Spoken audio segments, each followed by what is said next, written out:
Hi, everyone. Thank you so much for joining today's webinar. My name is Vicky, and I'll be your presenter today. I've been working in the marketing industry for a number of years now, and my favorite thing about working in marketing is the fact that I get to help small to mid-sized business owners maximize their success. So that is the spirit behind this webinar and all of the trainings that I do. Today's webinar is titled Must Know SEO Info. We're going to go over the secrets to maximizing your company website's Google search ranking. Why Google specifically and not one of the other search engines? Simply put, Google is number one.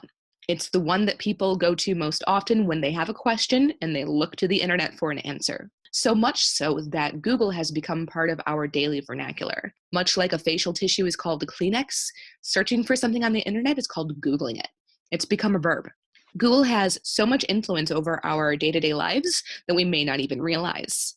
We may carry Google in our pocket via our Android phones, or even if you have another mobile platform, you probably still use Google products. Some of us even use them in the office on a day-to-day basis.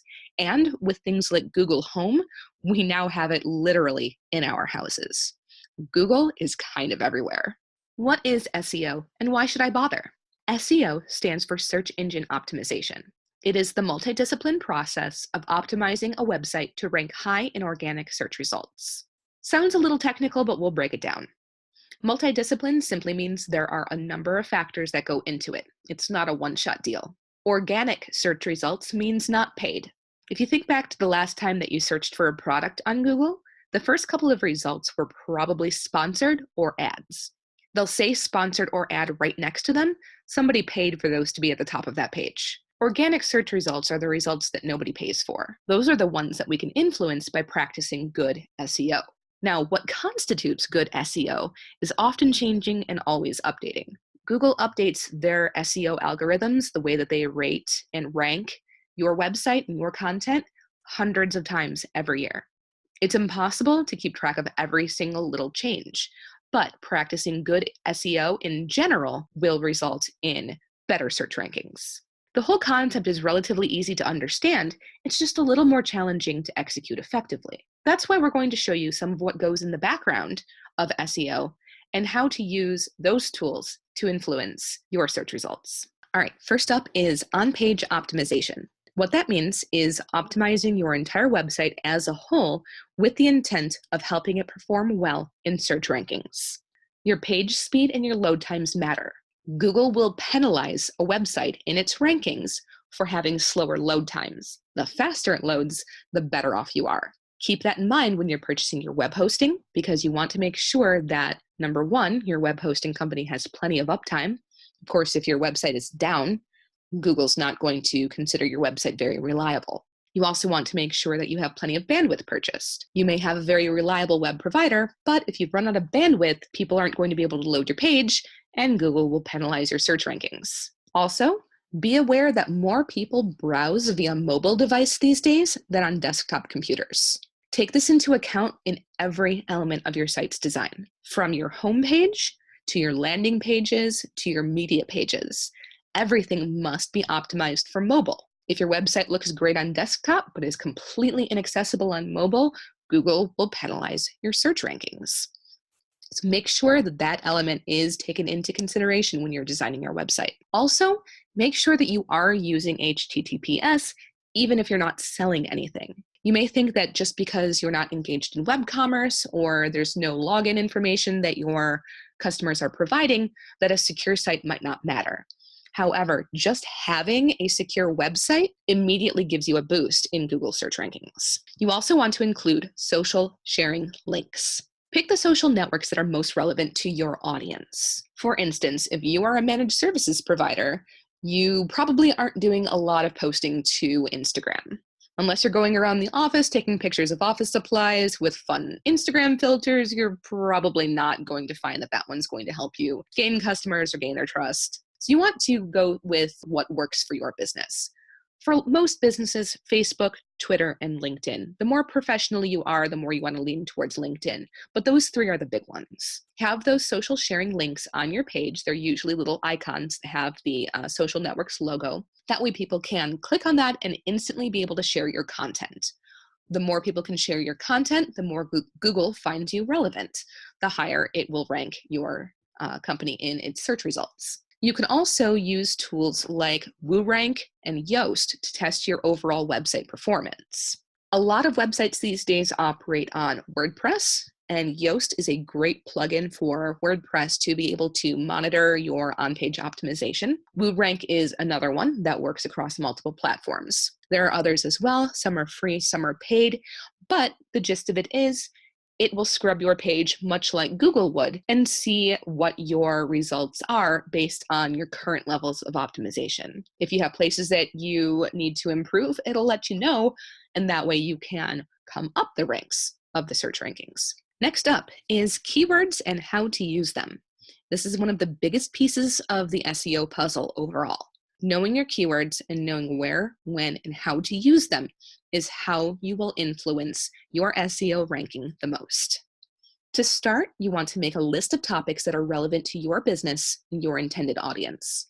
Again, if you're a managed services provider, you may think that terms such as computers, software, cloud, network, server are relevant keywords. And those are good head terms. They're very generic, they're very broad, but it does describe the industry in which you are providing services. However, the trick is to start to get specific. When you get specific, you end up with what are called long tail keywords. Think of it as the problem that you want your potential customers to bring to you that you can then resolve. So instead of simply saying cloud, you may want to think of the potential customer and what they may want out of cloud services. So if you want to have, say, legal firms as a potential client, think about how they would be looking for cloud services. They may search for legal documents stored in the cloud. Do your own search for those keywords. See what else comes up. Google will suggest alternate searches above and below the search box, depending on which keywords you use. Sometimes the presentation is a little bit different, but they'll always be there. Also, observe the user intent. What that means is see what problems people are having and which ones you can attempt to solve. The more problems you can solve for your ideal clients, the better that you are going to be at being the authoritative answer for a wide variety of your intended clients' issues. You can also scope out the competition's keywords. There are tools that will do this for you. They're usually paid tools, so you do have to put some money down to be able to use them. However, you can kind of do it on your own by going to your competition's website, looking at what they're putting out. Look at their media, look at their main page, see what types of headlines they're using and what sorts of phrasing they're using. You can use those to do a little investigation of your own by putting those things into Google, doing the search and seeing where your competition ranks. If you think you can outdo them, go ahead and use those keywords as well. You want to make sure that you are using your keywords within the first 100 words of your page. When I say your page, I mean whatever page you're using, whether that's your main page, whether it's a blog post, whether it's a video. And yes, even if it's a video, you still want to have copy on that page and include your keywords. The first 100 words are what are ranked more heavily when Google does its scrub of information from your web page. So that's where you want to get those specific long tail keywords. You'll also want to use them throughout the rest of your page, but don't keyword stuff. When I said before that it's a bit of an art as much as it is a science and finding that balance, this is what I'm talking about. If you overdo the keywords, Google knows, and they will know that you are trying to game the results, and they'll actually penalize your search ranking. So find the sweet spot, don't overdo it, and find different ways to phrase things as well. Up next is headers. H1 and H2 headers are elements on your page that are defined by some code that goes into the web page. If you don't know what those are or how to use them, that's okay. Talk with your web developer or whoever works on your website. They'll point you in the right direction. However, loosely speaking, H1 and H2 headers are the article and page titles or section headers on your web page. You want to make sure that you are using these correctly. H1 headers are for articles or page titles, and they are tremendously important for SEO. This tells Google what your page is about. This is where you want to use those well-constructed long-tail keywords. Think of the question that your potential customer is asking, even if it's not phrased in the form of the question. This is the problem that you're going to solve. This is what people are going to search for. H2 headers are for your sections. You want to use long-tail keywords here as well, but be creative with your phrasing. You don't want to repeat yourself over and over again verbatim. Then you get into the area of keyword stuffing, as I had mentioned before. Google starts to penalize you for that type of thing. So make sure that you're being a little bit creative when you're using keywords throughout the rest of your page. Next, you also want to make sure that your images are labeled correctly. You can include keywords in your image file names and your image alt text. If you have shorter keywords, those are going to be the ones that go in the file names. Those can be your head terms, things that are a little bit more broad. The more specific long form ones you can put into the alt text. That information is also read by Google and can also influence your page ranking. If you want to see whether or not you're on point with your on-page optimization, you can test it out for free at SEO-browser.com. Now that we have the web page itself optimized, we want to make sure that the content gets the same great treatment. First of all, remember that you're writing for your audience. Going back one more time, think of the questions that your target audience is asking. Let those keywords be your guide. If you phrase them as a question, it might be easier for you to determine what your authoritative answer is. You don't always have to do it as a question, but think of what people are going to be searching for. Think of the problems that they are looking for you to resolve. When you're giving that authoritative answer, go the distance whenever you can. Your word count does matter. You want to aim for at least 1,000 words as often as possible. It's okay if you don't get there every single time. Especially on things like infographics or videos, you may not have 1,000 words to say about those types of media. Don't sacrifice quality for word count. If you don't have the words to say, don't say them. That said, many industries will need more quality content to compete online. What this means is that if there's a lot of competition for a certain service, you're going to need to step up your game when it comes to content creation. You're going to need to think of those questions proactively. You're going to need to come up with answers that are creative and are better than what the people around you are putting out. It can be difficult, for sure, but you can always take it back to the earlier steps to reevaluate what questions your potential customers have and how you can be the best, most authoritative expert in answering them. Mix it up. Share more than just written articles. A lot of people get into the habit of just writing blog posts and spitting out a lot of blog posts, which can be great. Those blog posts stay around for a long time. And if you have a really deep archive, that does show that you are consistently putting out content, which can increase Google's confidence in your authority. However, there's way more out there than just blog posts. So don't neglect your other options. For instance, you can repurpose your best old content, a blog post that performed well, an ebook that was downloaded a lot, into a new format. You can take that ebook and write an article about it. You can take an article and create a video about it. You can take a video and do an infographic about it. Mix it up, keep it fresh. It doesn't matter if the information itself is tried and true. There's very little that's brand new out there on a day-to-day basis. That doesn't mean that you can't be creative and present it in a new light. Now that you have great content, make sure that you're writing great meta descriptions. Meta descriptions are the flavor text that shows beneath the link in a search result. If you look at the graphic that we have on screen, you can see a few examples. Everything that's highlighted in yellow is the meta description. The one at the very top is very warm and very conversational, whereas the second one is just full of a bunch of keywords. So you can kind of see the difference and you can see what sort of influence a meta description might have. Google does state that the meta descriptions are not a ranking factor.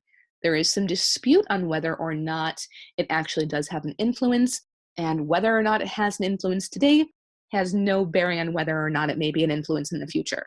Like I said, things change. However, the text that shows in the SERP, which is the search engine result page, can compel people to select your search result. If it gives you an edge, why not use it? It's right there. It looks nice. It's easy to do. All you have to do is write conversationally and aim to catch the viewer's attention. There's a 300 character max limit, so it's not a lot to write. You do want to make sure that you're using it on every single page of your website. People may use a search term that pops up on a blog article that isn't necessarily one of your most popular pages. However, if you have a meta description on every single page, they'll get a good feel for what kind of content to expect on the rest of your website. You can try plugins like Yoast, which I mentioned earlier, if you're running WordPress, for assistance with writing great meta descriptions. It'll actually rank the meta description for you and tell you right there in the plugin whether or not it's going to be something that is a positive influence for your page. All right, moving on to links and how to use them. You may say, hey, I know what links are. We don't need to define those. Well, there's a couple of different kinds. There's internal linking and there's external linking. Internal links is links to other pages, articles, or media within your own site. If you are truly the authority in your area of expertise, one article that you write will probably reference some other information that you have elsewhere on your page. Try to get 2 to 3 internal links per page. One, it proves that you really do know what you're talking about, and you've known what you're talking about for quite some time. 2, and more importantly, it gives reason to people to stay on your site. It's going to get them to click through to other pages. They're going to stay there longer. Click-throughs and time spent on page are very, very important for your search ranking. External linking is linking to authoritative quality pages outside your website that have relevant information. You want to be very, very selective about these links that you choose because the quality of the links reflect on the quality of your site. You don't necessarily want to link to a small blog because that may not be something that Google considers to be authoritative. Links to news articles or Wikipedia or other well-known web pages with a lot of influence are better to use because it shows Google that you're drawing your information from reputable sources. Makes you look like a reputable source in turn. Backlinks are the holy grail. And of course, they're the most difficult to obtain. So backlinks are when you link to an outside page and they link back to you. So external linking is just one way, whereas backlinks go in both directions. A lot of people try to get backlinks to very popular web pages, and it's difficult because the authors and the people who write for those big pages probably don't necessarily have time to review your content and see if you're worth them putting their seal of approval on. So how do you get those backlinks? Couple of options. First is writing case studies on the products that you use, especially if you've had spectacular results, and you can share with your vendors and your partners. If you use a certain piece of software and you found a great way to use it that maybe others haven't thought of, or if you've had exceptional results doing something, write up that case study and then contact the people putting out the product on which you wrote the case study. That's great business for them because now someone is giving a fantastic review. They might be more likely then to allow you to have a link to your site on their site if they publish the case study for you. It's a little bit I scratch your back, you scratch mine. In the same vein, write reviews for the companies and products with which you work. Go to Google, go to Yelp, go to social media, do other searches for other types of review websites. There's more than just those out there. If you take the time to write those reviews, your name goes on it, make sure your company name is somewhere in the information as well, and suddenly you have a backlink. Those types of things require you to maybe put a little bit of pressure on the other person. It depends on them being responsive to what you're giving them. Another good way to do this is to build genuine relationships, both online and off. Whether this is with customers, clients, whether this is with vendors with whom you are the customer or the client, or if it's with someone in your immediate community. This can also include the media. If you become someone that they know and they can trust, they're going to be more likely to put your name on something when they need to give information on a topic they know that you're the expert on. You can also volunteer to speak at groups in your area. whether it's Chamber of Commerce or if it's educational groups or even hobby groups that you might be interested in. Volunteer to give talks at those groups, whether it's on something that is directly involved with your business or something that's only tangentially involved. Getting your name and your face out there, building genuine relationships with people will build that trust so that they will be more inclined to give recommendations to you and to put that information on the internet where they can backlink. Now we're starting to talk about how to gain an edge. What can you do that's going to put you over the top? First up, reviews, reviews, reviews. Positive user reviews influence SEO ranking. Some people will claim that it doesn't. The evidence says otherwise. Google Business and Yelp reviews are the most popular and the most widely used. But as I alluded before, they're not the only ones out there. Do a search for your business type and your location to see if anybody's using any other review sites. There are some that are geared more towards homeowners. There are things like Angie's List. You never quite know what other websites in the area that people might be using. There's also a newer website that people have started to use. It is called Nextdoor. It started as just a social network for neighbors in different neighborhoods to have a closed social network that you could only be invited into. But it's opened up to communities, and it also does have reviews of local services. So make sure that you are checking to see what people in your area are using. It's okay to ask happy customers to leave a positive review, and in fact, we encourage you to do it. Whether you give them some sort of incentive or just say, hey, if you liked what we did, if you liked our service, if you liked our product, can you give us a review? A lot of times if people had a really good experience, they want to tell other people about it. Sometimes they just need a reminder to go do it. Sometimes they just need to know, where you prefer to have a review left. Go ahead and make that outreach. Just don't nag people about it. Again, it's all about balance. It's okay to ask. Next, location, location, location, and other ways to be relevant. Don't forget to include your location in your keywords, especially if you are providing services mostly to local clients. Make sure that you're including your city, your surrounding area. If you live somewhere that has, a greater such and such region, include that in your keywords from time to time. This will signify to Google where you are located. And even if someone doesn't necessarily search for the name of the city, if Google knows that that person is in the city and they're searching for a specific service, they're going to put local results towards the top. So don't be afraid to tell Google exactly where you're located. You can also consider other ways to signify that your information is relevant and current. You can include the year in your title when relevant. So let's say that you're talking about the top 10 best products of 2018. Put that right in those keyword titles. People will know, hey, this is something that was published recently, and then keep doing that. The more people realize that you are posting content that is relevant now, the more Google will see you as a current authority as opposed to someone who knew what was going on 5 years ago. You also want to be the expert in one area. Talked a lot about these long tail keywords, how to find them. When you're doing your research on those keywords, when you're going to Google and you're doing the search yourself, seeing how many results come up, if you find one that gets a lot of search action, meaning a lot of people are searching for it, but there's not a lot of competition, go deep on that keyword.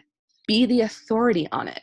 Come up with one article or landing page or media page, whatever, and write in depth on it, and then use your internal links to your advantage.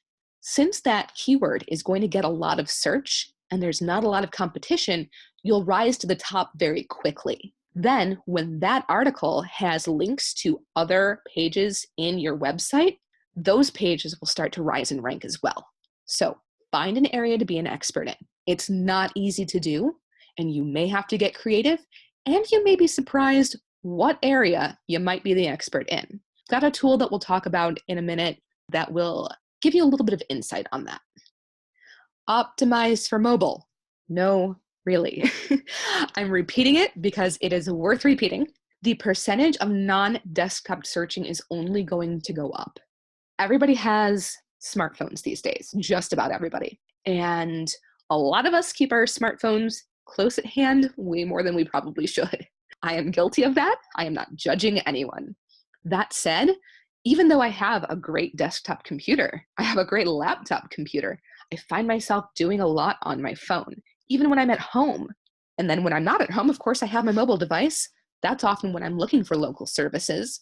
So any web page that I try to visit that has mobile website that I can't navigate on, forget it. They're not getting my business. So want to make sure that you are reaching people where they are, and that's on their phones.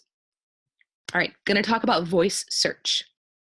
Everything that we've talked about up to this point are tricks that are tried and true to benefit you today. This is going to be the number one tip that's going to benefit you in the future. More and more, we are inviting these AI assistants into our homes, whether it's Google's product or if it's Amazon's Alexa. We have these devices now in our homes, even activated on our phones, where we can talk to them, ask them questions, and they're going to give us results. The results that they get if we're asking them for local services is going to be Google search results. So the number one thing that's going to set you apart in the future is the ability to have your web properties appear in voice searches. What you need to do is think of the questions that people are going to ask via voice search and then answer them. So for instance, if I am looking for dry cleaners in my area and I ask that of my Amazon Alexa, it's going to give me the first results, the most relevant result. If you can manage to be the most relevant result, people aren't going to go on to the next answer. They go, okay, that's the top result. That's where Alexa is sending me. I'm good to go.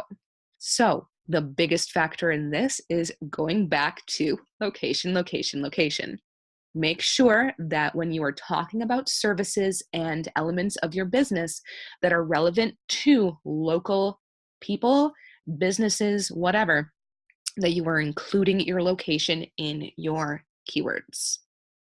All right, I had mentioned a minute ago about a great tool to use that's going to give you some insight into those highly specialized keywords.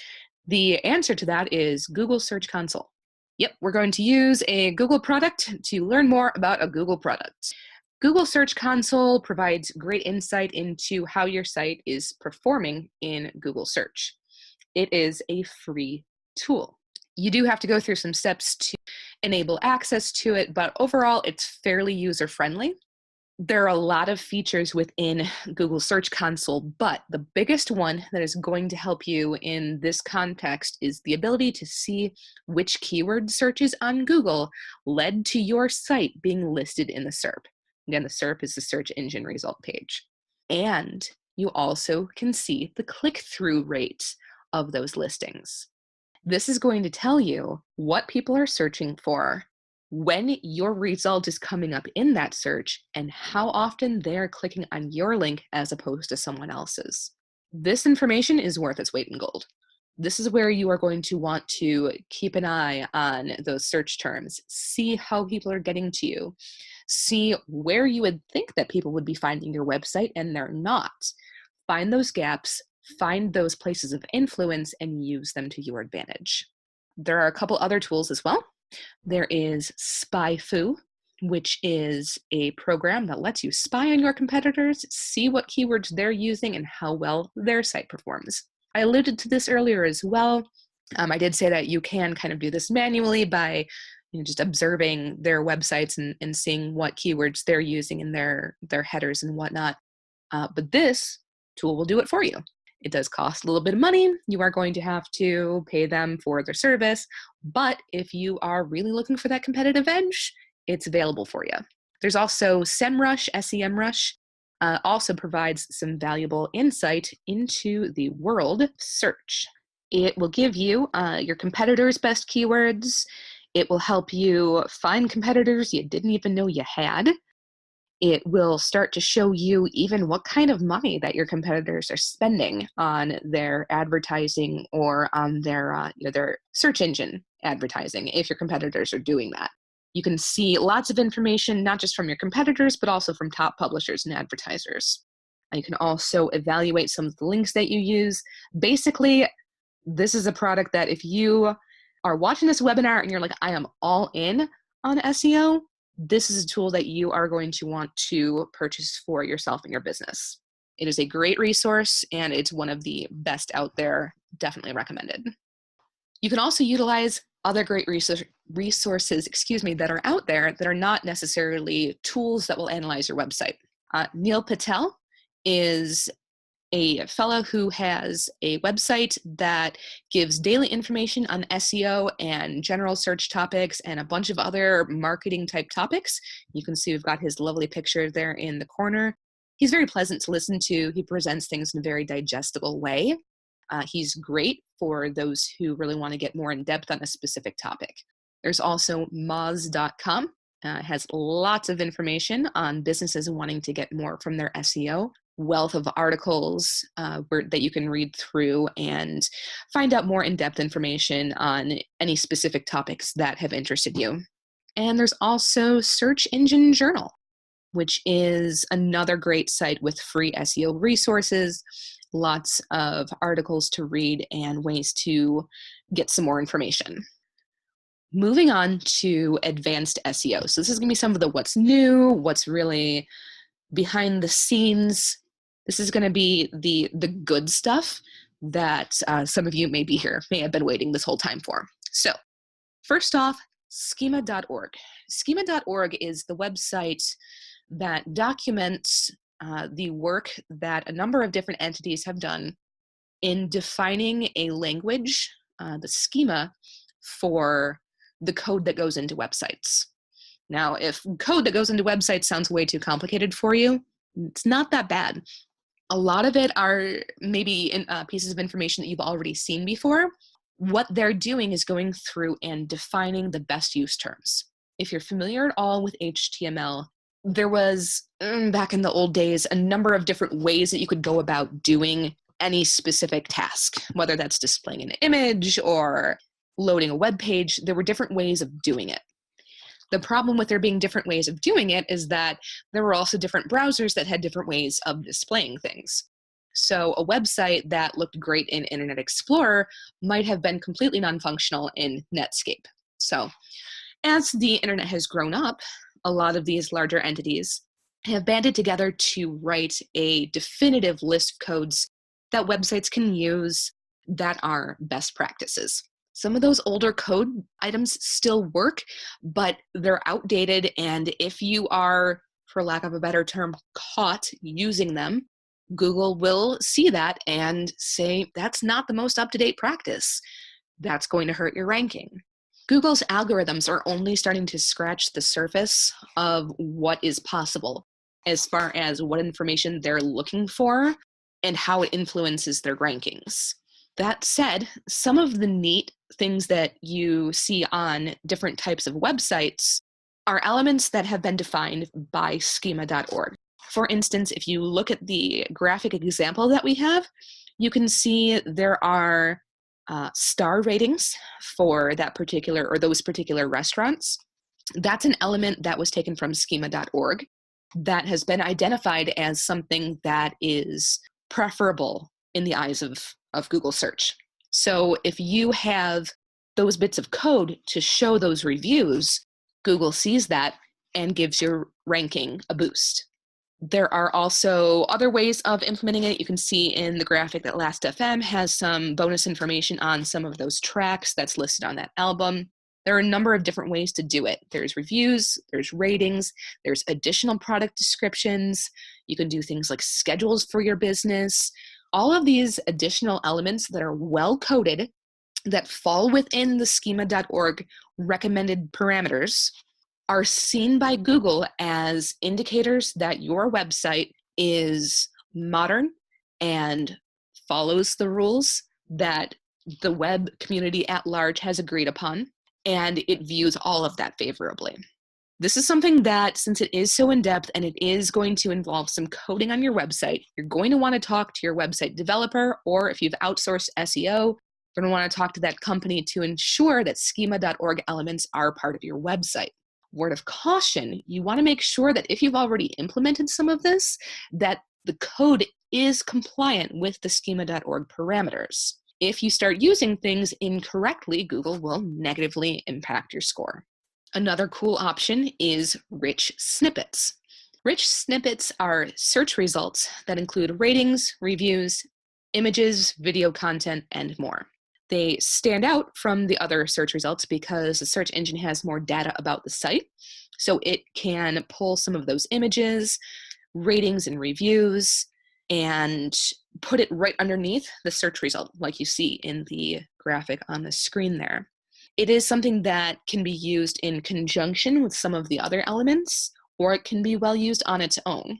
This is something that you would want to set up using the structured data found in the Google Search Console. When you find that a certain search term is bringing people to a specific blog article or media element, rich snippets may be something where you want to have that code included on those pages so that the search result is even more greatly enhanced. People also ask. People also ask is more of a feature that you should pay attention to than a tool that you can enable. It is something that only pops up with the most popular search terms. If Google gets the same question over and over and over again, it's going to put that information right up front for people to review. They can get their answer quickly. They don't necessarily have to click through to another page. Because the searchers get immediate answers, they may never actually click through to your website, so it's not necessarily something that's going to get immediate return on value. What this does, though, is it reinforces the need to ensure that your website and your content solves people's problems, answers their questions, and offers expert advice. The more expert advice that your website offers, the more that Google is going to identify that that expert advice is there from you. And if you are doing your SEO correctly, you just may pop up in the people also ask answers for frequently asked questions. It's a great benchmark to see whether or not your SEO strategy is working. It can also give you an example of a way to improve on your SEO, especially if you ask a generic question about your field of expertise and you see a competitor's answer, or you see an answer that is just from maybe a major media outlet or other source. That's an opportunity for you to go deep on that topic. The more you can speak authoritatively on those types of issues, the more you are going to benefit from the people also ask feature. The big catch here, earlier in the presentation, I have mentioned that you don't necessarily have to phrase things in the form of a question when you're writing articles or blog posts or so on and so forth. To show up in People Also Ask, you do have to specifically be answering a question. So this is where asking those questions, identifying questions that your potential clients are going to ask, and then going deep on them benefits you in SEO terms. And let's talk about social media. Social media is a hot topic. Lots of people use it, and a lot of businesses don't necessarily think that there's any value in it. However, I am here to tell you that social media does play a role in SEO, and social content will affect your ranking. When someone shares an article from your website onto social media, this creates what is called a social indicator. There is information in that link that tells Google where the poster originally found that information. It can also tell Google how many times that information has then been reshared. So these social indicators can build and grow, and the more things are getting shared, the more relevant Google will consider your content. This is why reviews from social sites do matter. If someone searches for your business name, there is a good possibility that if you have a Facebook page, that your Facebook profile could come up. Or if you have a LinkedIn company page, that may show in the search results. If those reviews are positive, that's good news for your company. That's why it's good to seek out those positive reviews on a number of different avenues. Consider also that social media channels are their own search engines. You can go into Facebook, do a search for a local business, and get a result. That's a search engine. You may not think of Facebook and Twitter and even things like YouTube as search engines, but it may not be the same type of search as you would do on Google, but you are still finding out information on a company.